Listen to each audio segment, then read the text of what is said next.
nagpunta ako sa Manila taong 2003. Dumating ako ng Life Church Manila 2005. Dumating ako sa Life Church Manila. 2006 po. 2007. So pumasok ako nun back in 2009. Ay April 2011.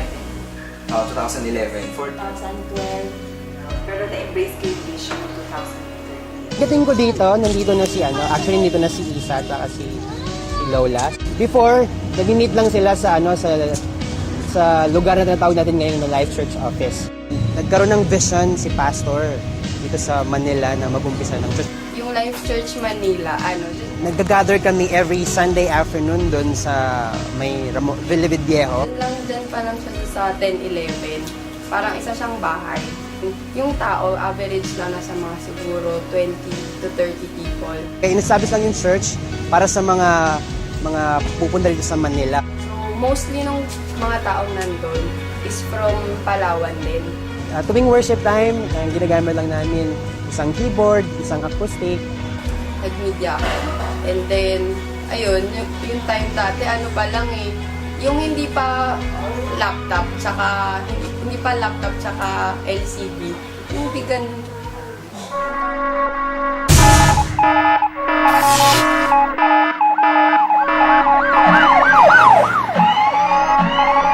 At that time, nag-net ako nang biglang merong narinig akong kabuluhan sa labas. Nagumpisa yung sunog ata sa tabing bahay.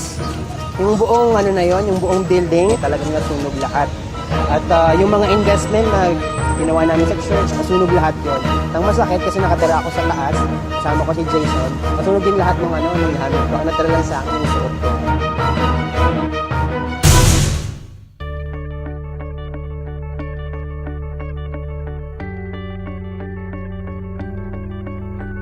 Nung dumating ako, syempre, konti lang. Konti pa lang yung attendee. Naabutan ko po nun yung nasa mga fast food chain po sila like ako Palipat-lipat ng venue. po nakabutan ko sila sa program. Parang napaka-intimate nung gathering kasi kukunti nga lang yung tao. Mag-invite lang po sa akin ng kaibigan ko po doon.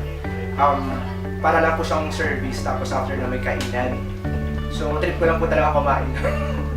So yun po. Parang na-establish masyado yung friendship in between us. So napalapit na ako sa mga tao.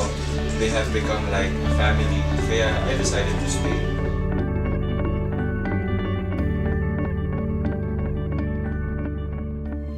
Parang gusto ko talaga bumalik dito kasi nga parang na-feel ko na kinakausap ako ni Lord yung time.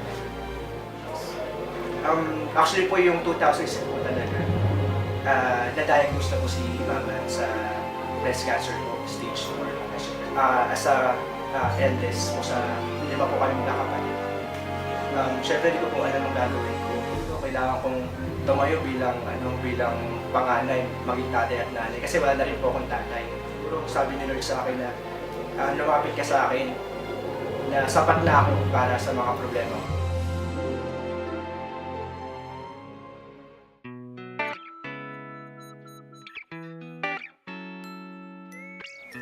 Ang nag-invite sa akin ng panahon na yun ay si Coach Alan.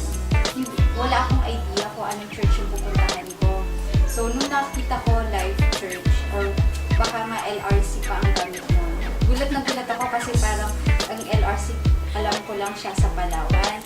Pero nung nakilala ko nga si Coach Broda is in-invite niya ako dito sa Life Church. First time ko nakating sa Life Church is midweek service doon sa Cartimar. Mga umaabot sila pa ng mga 20 to 25. Before the service, hahakot ng mga gamit from Ramona. Ganun yung routine every week. Nakita ko sa kanila is handa silang magsilbi kay God na kahit na mahirap, ginagawa nila yung may tuloy yung midweek service doon sa Cartimar.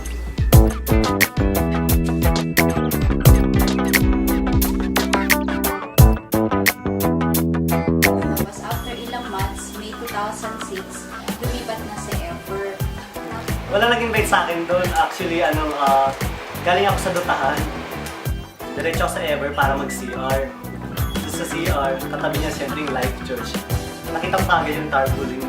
Sabi ko, di pa ako mag-church that time. It was Sunday. Sabi ko, sige, pasok ako dun. Pumasok ako dun sa Cinema 4. Kaunti lang talaga, parang walang masyadong tao talaga. So pagpasok ko dun, yun na, dun na nag-start yung aking journey bilang isang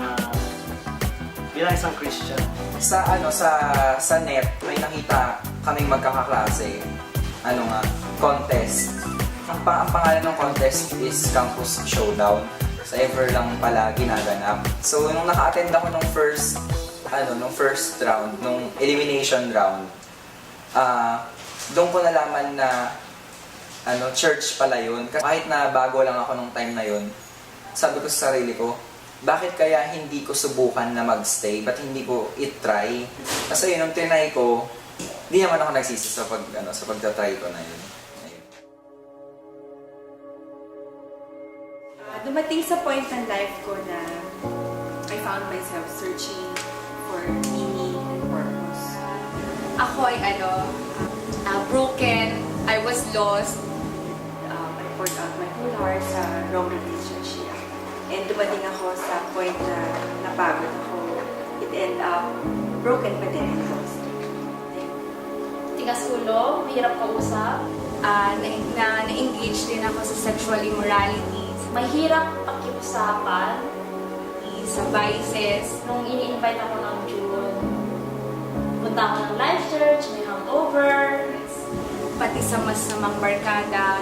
And talagang patigasan. May isang araw na talagang umiiyak ako dahil hindi ko na kaya, dahil ayoko na yung buhay na meron ako nung time na yun. Yes, masaya sa una, pero eventually pagising sa umaga, andun pa rin yung problema. Wala na akong matakbuhan, wala na akong mahinga ng tulog.